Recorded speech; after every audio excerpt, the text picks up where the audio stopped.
चलिए ध्यान दें इधर सभी लोग, क्लास स्टार्ट करें। राइट, देखिएगा system of particles and rotational motion के 2024 और 2025 के जेईई मेंस के प्रीवियस क्वेश्चन हम लोग देख रहे हैं। इसमें अब हमारा अगला क्वेश्चन है विच इज क्वेश्चन नंबर 36। ये कह रहा है कि a force of 49 newton acts tangentially at the highest point of a sphere in which is solid of mass 20 kilogram kept on a rough horizontal plane. एक 49 Newton का जो force है, ठीक है ना, तो यहाँ पर इस सॉलिड स्फीयर के ऊपर में हाईएस्ट पॉइंट पर टेंजेंशियली लग रहा है और इस सॉलिड स्फीयर का मास हमारा 20 किलोग्राम बोला गया है और इसको एक रफ हॉरिजॉन्टल प्लेन पे रखा गया है। If the sphere rolls without slipping then the acceleration of the centre of the sphere is. तो अगर यहाँ पर ये स्फीयर स्लिप नहीं हो रहा है यानी कि प्योर रोलिंग कर रहा है, तो यहाँ पर इस स्फीयर का जो सेंटर है that is centre of mass, उसका एक्सेलरेशन कितना होगा ये हमें बताना है। सवाल समझ में आया सभी को? तो यहाँ पर देखिएगा इस सिचुएशन को पूरी तरह से एनालाइज करते हैं हम लोग। लेट अस से कि ये हमारा इस तरीके से स्फीयर है, राइट, इसकी ये रेडियस यहाँ से लेके यहाँ तक, right, this is let us से कि ये हमारा आर है। अब इसके ऊपर में जो फोर्सेस लग रहे हैं ऊपर की तरफ, इस तरह से हमारा टेंजेंशियल फोर्स एफ है, राइट, दिस इज एफ, और सरफेस से इसको एक फ्रिक्शनल फोर्स मिल रहा है। और फ्रिक्शनल फोर्स कैसे मिलेगा?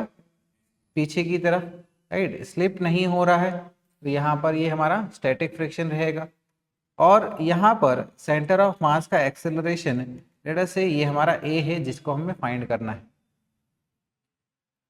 तो यहाँ पर ठीक है ना, अब देखिएगा क्योंकि ये प्योर रोलिंग हो रहा है, राइट, तो हम लोग क्या करेंगे कि इस पॉइंट के अबाउट पे नेट टॉर्क निकाल लेंगे जो कि आपका ग्राउंड को इस तरह से टच हो रहा है। तो लेट अस से कि ये पॉइंट हमारा P है, इसके ऊपर अगर हम लोग नेट टॉर्क निकालें, टॉर्क निकालने के लिए हमें फोर्सेस की बात करनी पड़ेगी। इस फोर्स की वजह से टॉर्क और इस फोर्स की वजह से टॉर्क, ये फोर्स तो ठीक है ना जो पॉइंट है उसी से पास हो रहा है, तो इसकी वजह से टॉर्क कितना हो जाएगा? 0 इस पॉइंट के अबाउट। और इस पॉइंट के अबाउट F की वजह से टॉर्क कितना हो जाएगा? This force into perpendicular distance which will be equal to 2r, diameter यानी कि 2r is equal to torque हमारा आई अल्फा के बराबर होता है। आई यानी कि हमारा मोमेंट ऑफ इनर्शिया, राइट, तो इस पॉइंट के अबाउट हमारा मोमेंट ऑफ इनर्शिया हमें देखना होगा, राइट। कैसे निकालेंगे हम लोग? सेंटर ऑफ मास के about moment of inertia sphere का देख लो कितना है हमारे पास में, 2/5 mr², और फिर ये एडिशनली mr² कर लेंगे हम लोग, ठीक है, इनटू टेंजेंशियल एक्सेलरेशन अल्फा के बराबर। तो P पॉइंट के अबाउट पे हम लोग टॉर्क निकालते हैं, क्या हो जाएगा? F इंटू 2r के बराबर is equal to I alpha. समझ में आई ये बात? फोर्स हमारा कितना है? 49 है, into this 2r is equal to I, that is moment of inertia sphere का P के about 2/5 mr² plus mr² is equal to alpha. हमें पता है कि टेंजेंशियल एक्सेलरेशन क्या होता है? अल्फा आर के बराबर होता है, तो अल्फा क्या हो जाएगा? a/r के बराबर। तो यहाँ पर अल्फा की जगह हम लोग क्या लिख सकते हैं? a/r। समझ में ये बात, राइट। तो यहाँ पर सबसे पहले क्या करिएगा, ये देखिएगा, ये r² एक ये r से और ये एक r से चला जाएगा। 49 इंटू 2 कर लीजिएगा, कितना आ जाएगा हमारे पास में? 98 इज इक्वल टू, इसका एलसीएम ले लो, है ना, और ठीक है एलसीएम यहाँ पर ले लेते हैं। तो यहाँ पर ये देखिएगा क्या आ जाएगा? 7ma इस तरह से आ जाएगा। तो यानी कि 7/5 मास हमारा कितना है इस स्फीयर का? 20 है, इंटू 20 इंटू ये a कर ले। तो यहाँ पर ये 98 7 से कितने टाइम्स जा रहा है? 14 टाइम्स जा रहा है, राइट, सही है ना? नहीं, ये देखो ये 20 जो है वो 5 से 10 टाइम्स जा रहा है, ठीक है, 5 से 10 टाइम्स, 4 टाइम्स, अरे ठीक है, ये हमारा 4 टाइम्स चला जाएगा, और कुछ यहाँ से जा सकता है, कैंसिल आउट हो सकता है, ठीक है ना। ये 98 और ये हमारा 4, 4 से तो नहीं जाएगा, ये 2 से जाएगा, तो ये हमारा 2 आ गया। और ये कितना आ जाएगा हमारे पास में, 49 आ जाएगा। ये 7 7 सा हमारा 49 चला जाएगा। समझ में आई बात, ठीक है। यानी कि ए हमारा क्या आ जाएगा, 7/2 आ जाएगा। So here we can say कि जो ए हमें चाहिए स्फीयर के लिए 7/2 यानी कि कितना आ जाएगा, 3.5 मीटर पर सेकंड स्क्वायर आ जाएगा। और यही जो है हमको हमारे ऑप्शन डी में देखने को मिल रहा है। तो this is it's correct answer.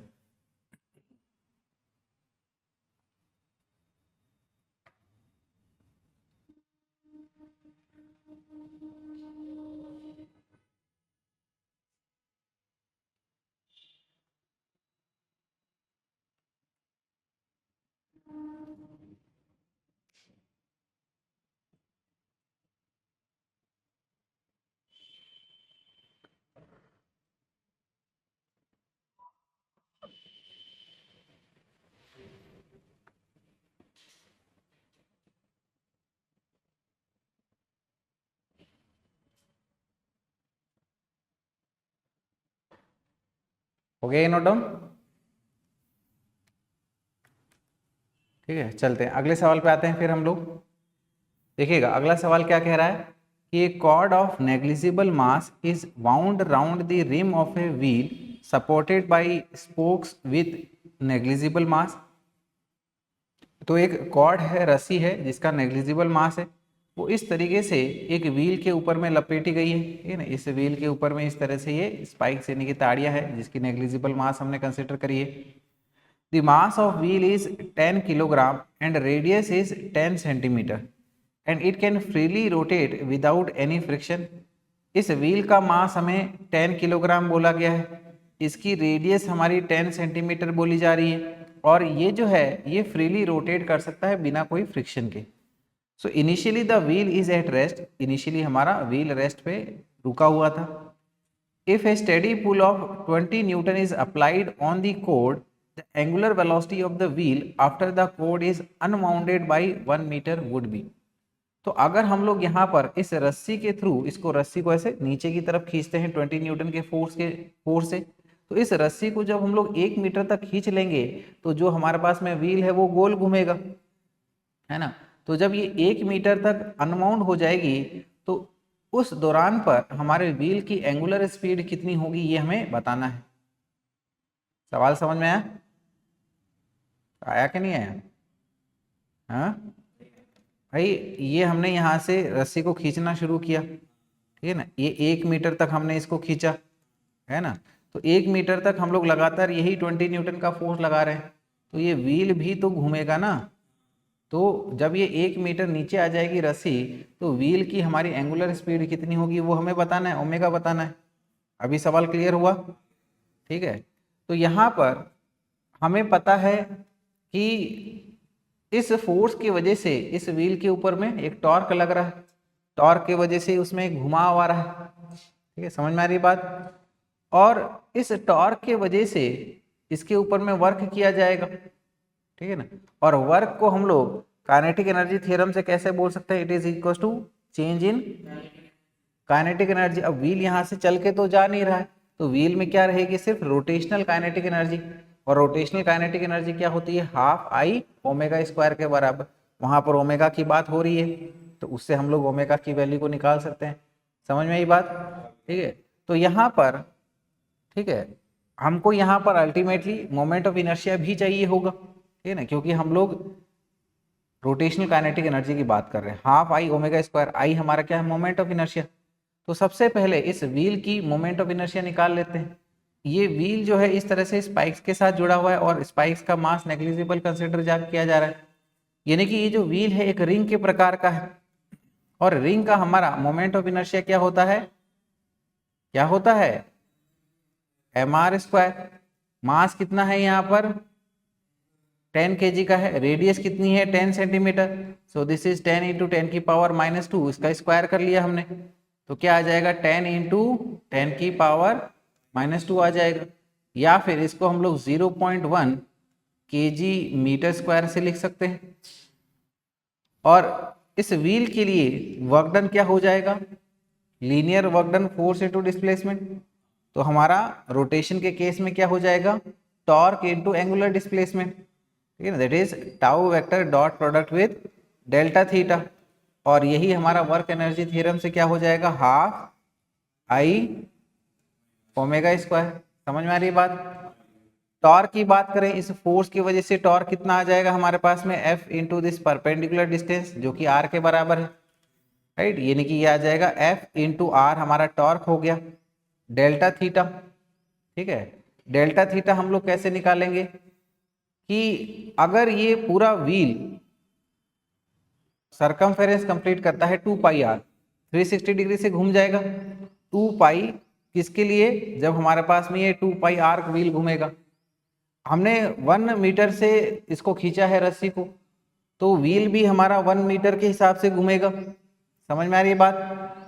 तो यानी कि ये क्या हो गया हमारे पास में 2 पाई अपॉन में 2 पाई आर, यानी कि एंगुलर डिस्प्लेसमेंट पर सरकमफेरेंस, एक सरकमफेरेंस के लिए इंटू 1 कर दो, ठीक है। तो यानी कि आपका 1 मीटर के लिए हमारा कितना एंगुलर डिस्प्लेसमेंट करेगा व्हील, वो निकल के आ जाएगा। आ रही बात समझ में। यानी कि डेल्टा थीटा की जगह हम लोग क्या लिख सकते हैं, एज 2 पाई अपॉन में 2 पाई आर इंटू 1, है ना, is equal to half I moment of inertia 0.1 into ये हमारा ओमेगा स्क्वायर। तो फोर्स यहाँ पर कितना दिया है हमें, 20 दिया है। ये 2 पाई से 2 पाई चला गया, ये आर से आर चला गया हमारे पास में। ओमेगा स्क्वायर अब देख लेते हैं यहाँ से, ठीक है। तो ओमेगा स्क्वायर क्या हो जाएगा, ये वाला जो टर्म है 2 और ये 20 आपस में मल्टीप्लाई हो जाएंगे, 2 इंटू 20 डिवाइडेड विद ऊपर वाला न्यूमरेटर यहाँ डिनोमिनेटर में आ जाएगा, है ना, 0.1 यानी कि 10 की पावर -1, ऊपर में आपका 10 आ जाएगा, ठीक है। यानी कि कितना हो जाएगा ये 400, ये 400 हमारा ओमेगा स्क्वायर है, यानी कि ओमेगा क्या आ जाएगा, under root of 400, that will be equal to 20 radians per second, 20 radians per second, जो कि हमको हमारे ऑप्शन डी में दिख रहा है। समझ में आ रही है बात।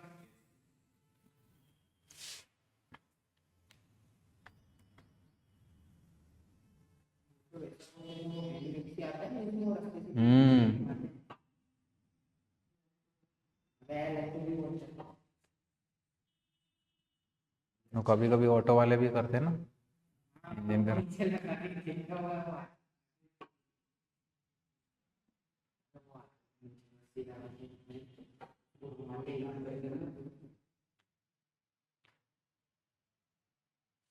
क्या नूरे, समझ में आ रहा है तेरे को।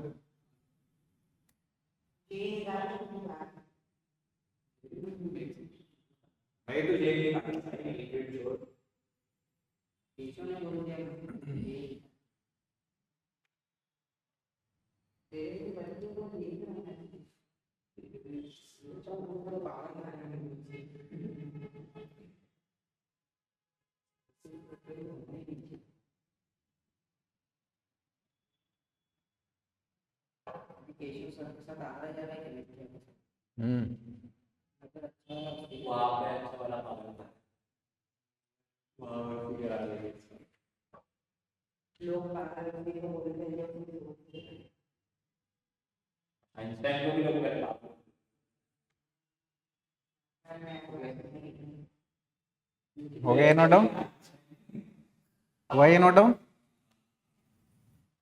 चलते हैं अगले सवाल पे आते हैं। देखिए सवाल क्या दिया गया है कि a solid sphere is rolling without slipping on a horizontal plane, यानी कि एक सॉलिड स्फीयर क्या कर रहा है, प्योर रोलिंग कर रहा है। Ratio of the linear kinetic energy of the centre of mass of the sphere and rotational kinetic energy is.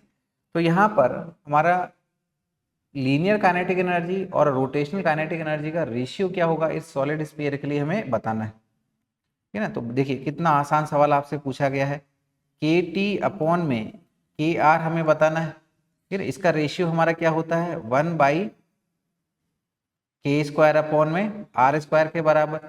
तो सॉलिड स्फीयर की बात हो रही है, सॉलिड स्फीयर का मोमेंट ऑफ इनर्शिया क्या होता है 2/5 mr², है ना। हमें यहाँ पर सिंपली क्या चाहिए, k² अपॉन r², तो क्या हो गया ये 2/5, यानी कि ये आ गया हमारे पास में 5/2, यानी कि ये कितना, आपका आधा मिनट भी नहीं लगना चाहिए इसको सॉल्व करने के लिए। तो ये आ गया हमारा answer which is option D.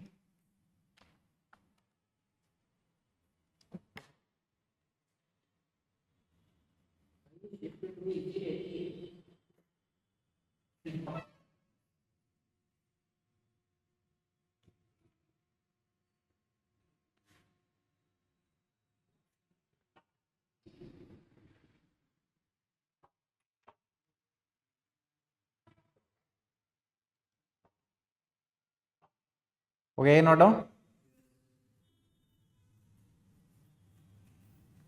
चलते हैं अगले सवाल पे आते हैं।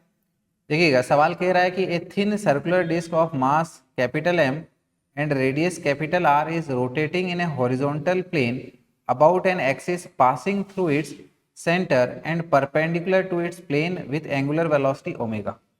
हमारे पास में एक थिन सर्कुलर डिस्क है जिसका मास एम है और रेडियस आर है, और वो एक हॉरिजॉन्टल प्लेन में रोटेट कर रही है अपने एक्सिस के अबाउट पे, ठीक है, सेंटर से जो पास हो रही है उसके प्लेन से परपेंडिकुलर।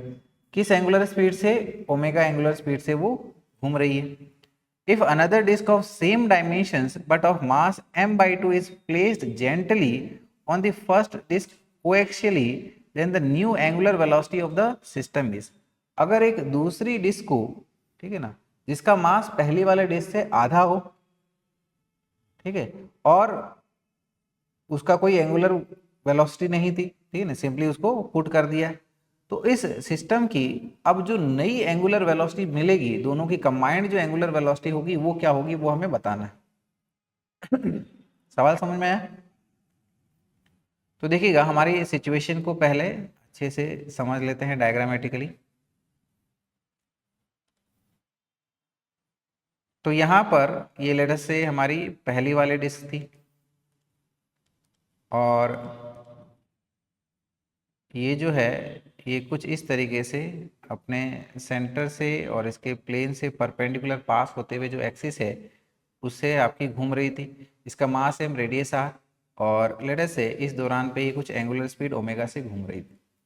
और इसके ऊपर में, ठीक है, इसके ऊपर में अब क्या किया है, एक दूसरी डिस्क को जो है इसके ऊपर सिंपली रख दिया है, जिसकी रेडियस हमारी उतनी ही है जितनी पहली वाले की थी, लेकिन इसका जो मास है पहली वाले से कितना है, आधा है। समझ में आ रही बात?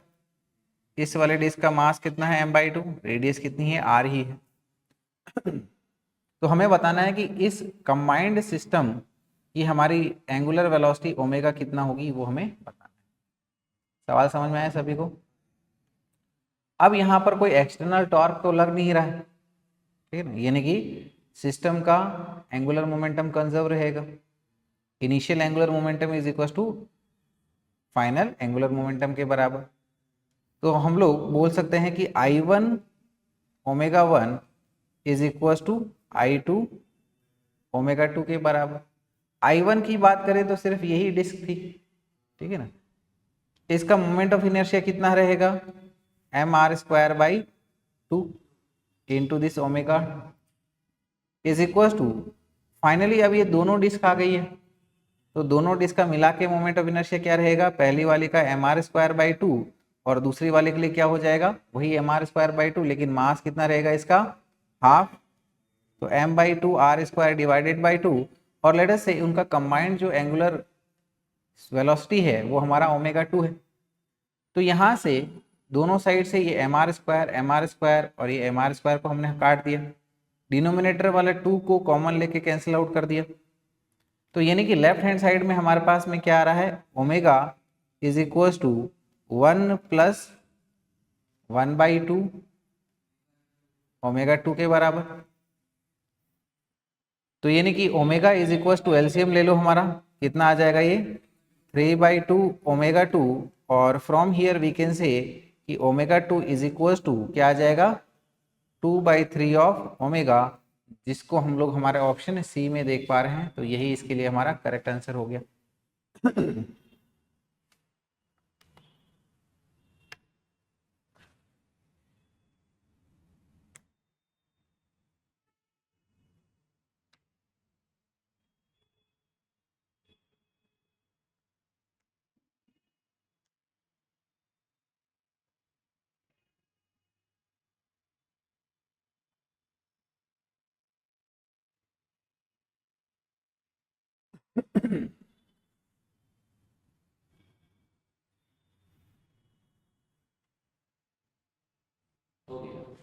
हो गया नोट डाउन।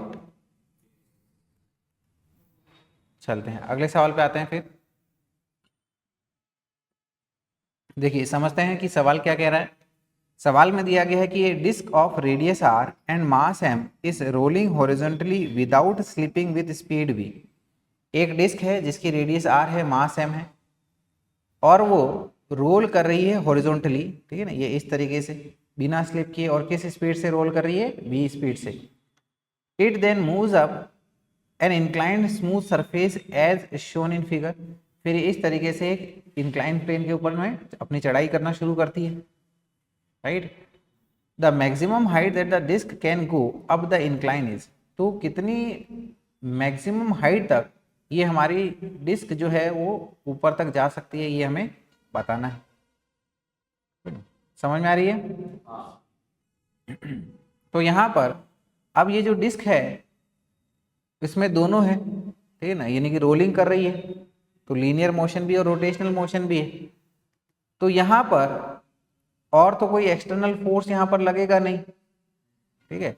तो हम लोग यहाँ पर कह सकते हैं कि हमारी जो टोटल मैकेनिकल एनर्जी है वो कंजर्व रहेगी, क्योंकि जैसे जैसे ऊपर चढ़ाई करेगी इसके ऊपर में नीचे की तरफ ग्रेविटेशनल फोर्स लगेगा, राइट। यानी कि कहा जा सकता है कि initial total mechanical energy which is sum of kinetic energy plus potential energy is equal to final kinetic energy plus potential energy. Initial किसको मान रहे हैं, जब ये चढ़ाई करना जस्ट शुरू कर रही है, और फाइनल किसको मान रहे हैं, जब ये पूरी चढ़ाई कर लेगी। तो फाइनली वहां पर मोमेंटरली पॉज हो जाएगी, तो वहां पर काइनेटिक एनर्जी कितनी हो जाएगी, जीरो हो जाएगी। इनिशियली इसने h is equal to zero से स्टार्ट किया, तो इनिशियल पोटेंशियल एनर्जी हमारी कितनी हो जाएगी, जीरो हो गई। अब ये रोलिंग कर रही है, यानी कि इसमें रोटेशनल और लीनियर काइनेटिक एनर्जी दोनों है, तो टोटल काइनेटिक एनर्जी हमारी क्या हो जाएगी, half m v square into 1 plus a square upon में r square is equal to final potential energy h height पे पहुंच गई है, यानी कि क्या हो जाएगा, एम जी एच के बराबर। तो यहाँ पर m को दोनों साइड से कैंसिल आउट कर दो, और ये आ जाएगा हमारे पास में लेफ्ट हैंड साइड में as v square by two into 1 plus k square upon r square. Disc की बात हो रही है तो क्या वैल्यू होगी इसकी, के स्क्वायर अपॉन आर स्क्वायर की 1/2 हो जाएगा। तो ये आ गया हमारा 1/2 इज इक्वल टू ये जी एच के बराबर, यानी कि ये बन गया हमारा v square by two into LCM लेके ये क्या हो गया 3/2 is equal to g h. समझ पा रहे हो ना? तो यानी कि लेफ्ट हैंड साइड में हमारा टर्म क्या बन गया, ये 3v²/4 is equal to g h, और यहाँ से h हमें बताना है, तो h हमारा क्या हो जाएगा 3v² अपॉन में 4g के बराबर, और ये हमको हमारे कौन से ऑप्शन में दिख रहा है, बी में। So B is the correct answer for this.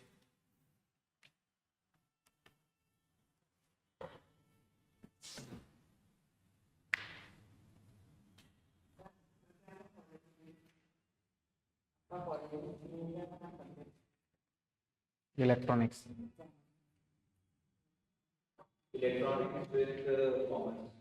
Telecommunication, electronics and telecommunication.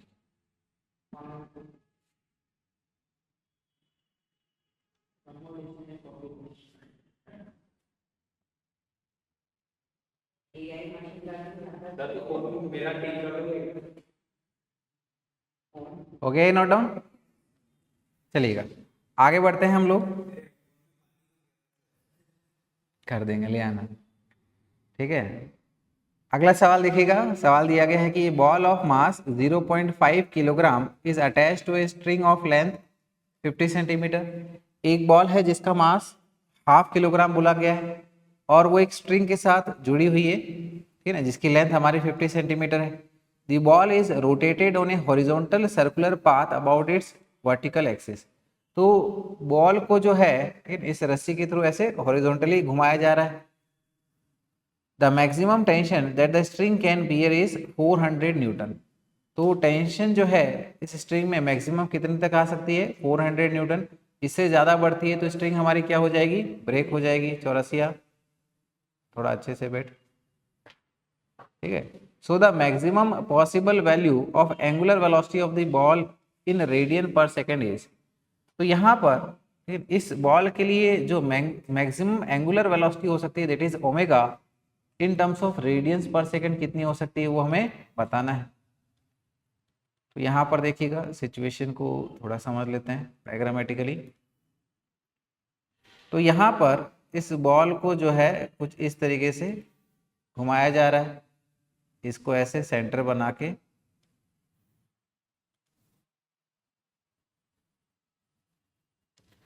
तो यहाँ पर इसके लिए ये हमारी एक्सिस हो गई।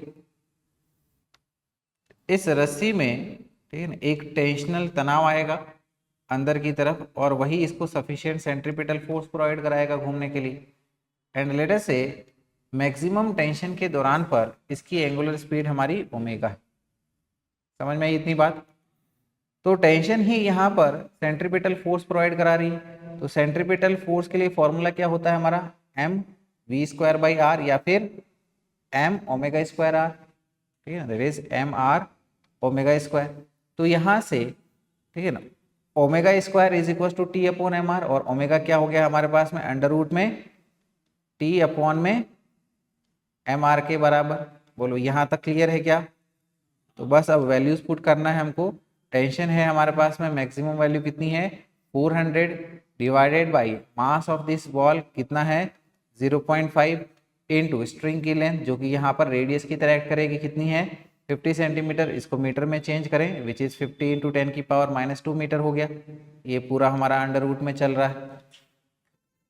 तो सबसे पहले तो यहाँ पर क्या करिएगा, ये 400 को 50 से कैंसिल आउट करिएगा, एक 0 0 चला गया, 40 डिवाइडेड बाई 5 यानी कि कितना आ गया 8 आ गया, है ना। ये 0.5 1/2 लिखेंगे तो ऊपर में जाके ये 8 इंटू 2 16 हो जाएगा, और ये ऊपर में जाके 100 हो जाएगा, यानी कि कितना आ गया हमारा 1600। तो अंडर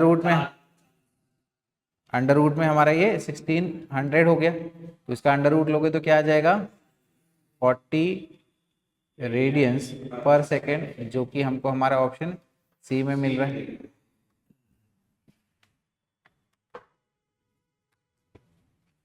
तो ये आपका सर्कुलर मोशन से रिलेटेड है टॉपिक्स। नहीं नहीं है,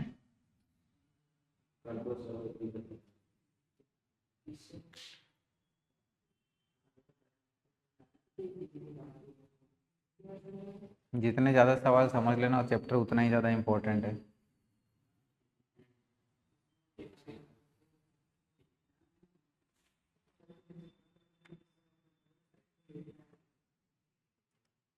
वाई नोट डाउन, बातें करोगे फिर।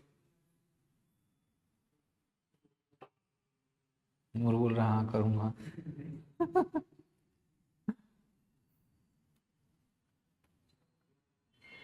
हुआ ये, चलते हैं अगले सवाल पे आएंगे। सवाल में मेंशन है कि a stone of mass 900 gram is tied to a string and moved in a vertical circle of radius 1 metre making 10 revolutions per minute. एक स्टोन जिसका मास 900 ग्राम है, उसको एक रस्सी से बांध के वर्टिकल सर्कुलर में घुमाया जा रहा है जिसकी रेडियस हमारी 1 मीटर है, और ये 1 मिनट में 10 रिवोल्यूशंस कर लेता है, यानी कि ये क्या हो गई इसकी फ्रीक्वेंसी हो गई, right. So the tension in the string when the stone is at the lowest point is, तो जब स्टोन इस वर्टिकल सर्कल मोशन में एकदम लोवेस्ट पॉइंट पे होगा तो उस दौरान पर स्ट्रिंग की टेंशन कितनी होगी ये हमें बताना है।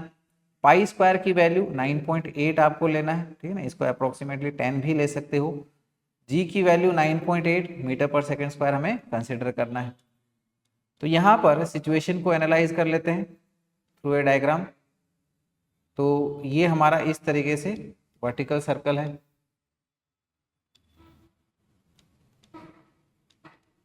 यहाँ पर ये इस तरीके से हमारा एक स्टोन से जुड़ा हुआ है, लोएस्ट पॉइंट हो गया ये। यहाँ पर देखिएगा फोर्सेस कौन से मिलेंगे आपको, नीचे की तरफ ग्रेविटेशनल फोर्स, ऊपर की तरफ हमारा टेंशनल फोर्स होगा, तो this is tensional force T, ये हमारा mg हो गया, और इधर की तरफ इसकी ये स्पीड लेटर से ये v है। अब यहां पर नीचे में देखा जाए तो टेंशन और mg की वजह से इसको एक नेट सेंट्रीपिटल फोर्स मिल रहा है, तो नेट अंदर की तरफ फोर्स कितना हो जाएगा, नेट अंदर की तरफ फोर्स, ये तो T तो अंदर ही जा रहा है, mg बाहर की तरफ है, तो नेट कितना हो गया, अरे T अंदर की तरफ जा रहा है, mg बाहर की तरफ है, तो नेट कितना हो गया, अंदर की तरफ नेट T माइनस mg। समझ में आया बात, ये हमारा नेट फोर्स हुआ, और यही नेट फोर्स जो है इसको सफिशिएंट सेंट्रीपिटल फोर्स प्रोवाइड करा रहा है, तो यानी कि T माइनस mg किसके बराबर होना चाहिए, m ओमेगा स्क्वायर r के बराबर, है ना, mv स्क्वायर बाई r बोलो या तो फिर m ओमेगा स्क्वायर r बोलो आप। तो हमें यहाँ पर टेंशन निकालना है, तो T क्या हो जाएगा, इस mg को उधर भेज दो, तो mg plus m omega square r हो जाएगा। यानी कि हम लोग बोल सकते हैं कि जो हमें टेंशन चाहिए वो क्या होना चाहिए, mg plus m omega square r के बराबर। बोलो यहाँ तक क्लैरिटी है क्या, तो ये आ गया हमारा mg plus this m omega, omega को कैसे लिखते हैं हम लोग, 2 पाई इंटू फ्रीक्वेंसी या फिर 2 पाई अपॉन टाइम पीरियड, तो फ्रीक्वेंसी हमें यहाँ पर दे रखी है, तो ज़्यादा माथापोड़ी क्यों करें फिर हम लोग, तो ये 2 पाई इंटू ये फ्रीक्वेंसी लिख दिया, इसका स्क्वायर हो गया, into this radius of the circle जो कि स्ट्रिंग की लेंथ है।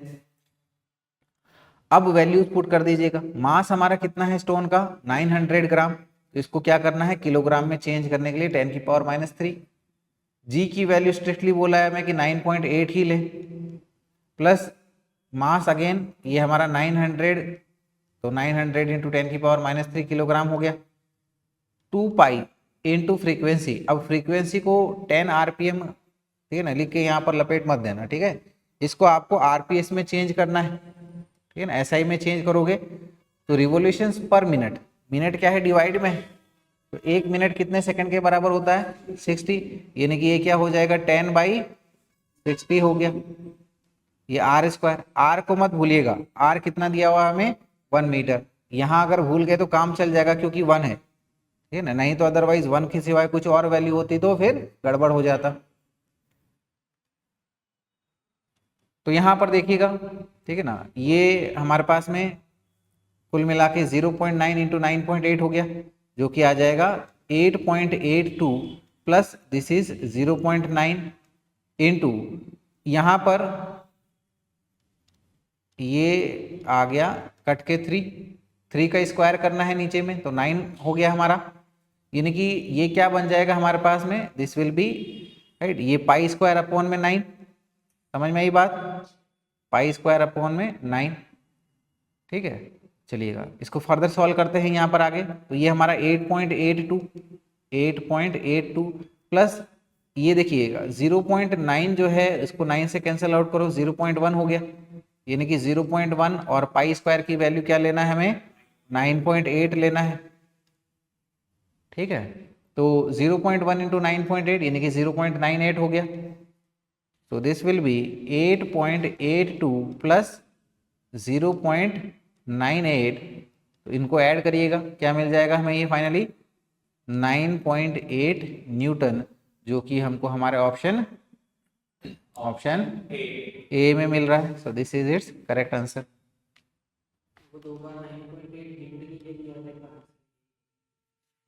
ऐसा मत करना एग्जाम में, है ना, ये फंसाने के लिए प्रक्रिया होती है। और लगेगा ऑड लग ही रहा था मेरे को, है?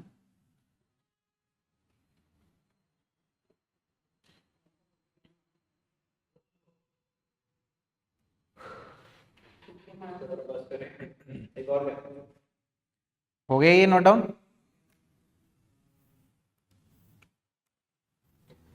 चलते हैं अगले सवाल पे आते हैं। फिर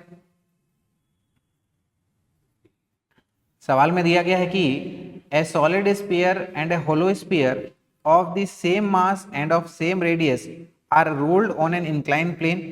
एक सॉलिड स्फीयर है और एक होलो स्फीयर है, ठीक, दोनों का ही मास सेम है और रेडियस भी सेम है और इन दोनों को इंक्लाइन प्लेन से रोल कराया गया है।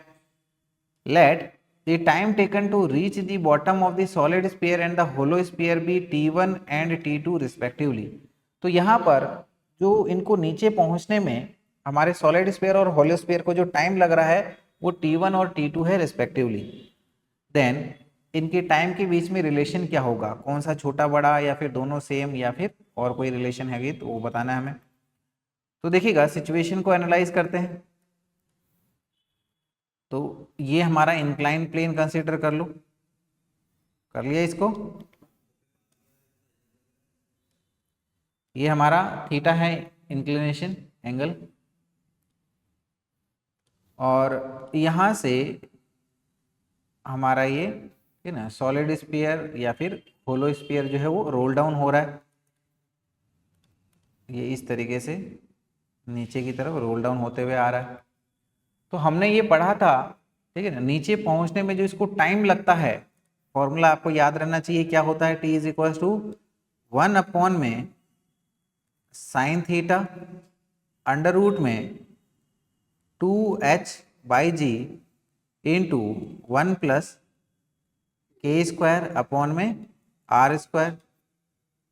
तो दोनों ही स्पीयर की अगर हम लोग बात करें तो थीटा सेम है, साइन थीटा हमारा कांस्टेंट हो गया, 2 कांस्टेंट है, हाइट कांस्टेंट है, जी कांस्टेंट है, यानी कि ये किसके डायरेक्टली प्रोपोर्शनल है, under root of 1 plus k square upon r square के। तो बस अब इसका रेशियो लेना आसान हो जाएगा, यानी कि t1 बाई t2 जो है ये ना, पहला हमें किसके लिए कंसिडर करना है, सॉलिड स्फीयर के लिए। न्यूमरेटर में हो जाएगा 1 प्लस के स्क्वायर अपॉन में आर स्क्वायर, इसको ले रहे हैं हम लोग सॉलिड स्फीयर के लिए, divided with again 1 plus k square upon में आर स्क्वायर, ये हो जाएगा हमारा होलो स्फीयर के लिए। ये हमारा ऐसे अंडर रूट में चलने दो। अब सबसे पहले सॉलिड स्फीयर की बात हो रही है, तो के स्क्वायर अपॉन आर स्क्वायर क्या हो जाएगा सॉलिड स्फीयर के लिए, 2/5 हो गया, divided with 1 plus k square upon r square hollow sphere के लिए, अरे 2/3।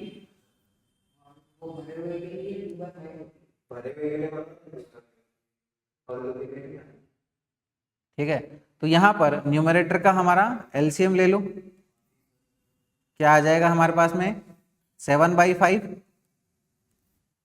डिवाइडेड विथ 1 प्लस 2/3, कितना आ गया हमारे पास में 5/3।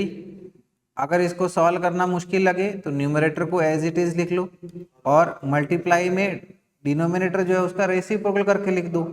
तो क्या हो गया ये 3/5 है ना, कई बार जल्दबाजी में हम लोग कैंसिल आउट कर देते हैं, हाँ तो ऐसी गड़बड़ ना हो तो ऐसे करके कर लेना।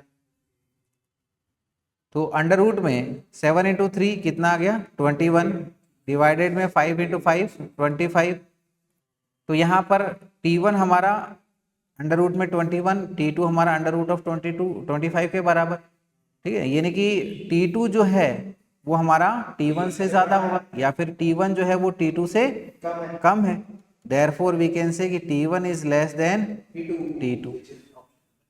ठीक है, तो यहाँ पर सही आंसर क्या हो जाएगा हमारा ऑप्शन ए।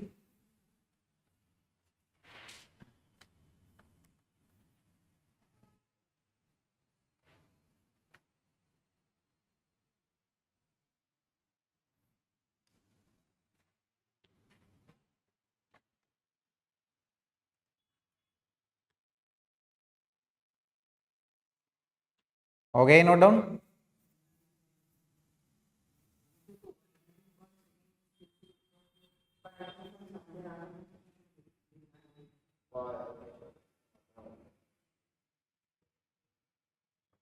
चलिए फिर आज की क्लास को हम लोग यहीं तक रखेंगे।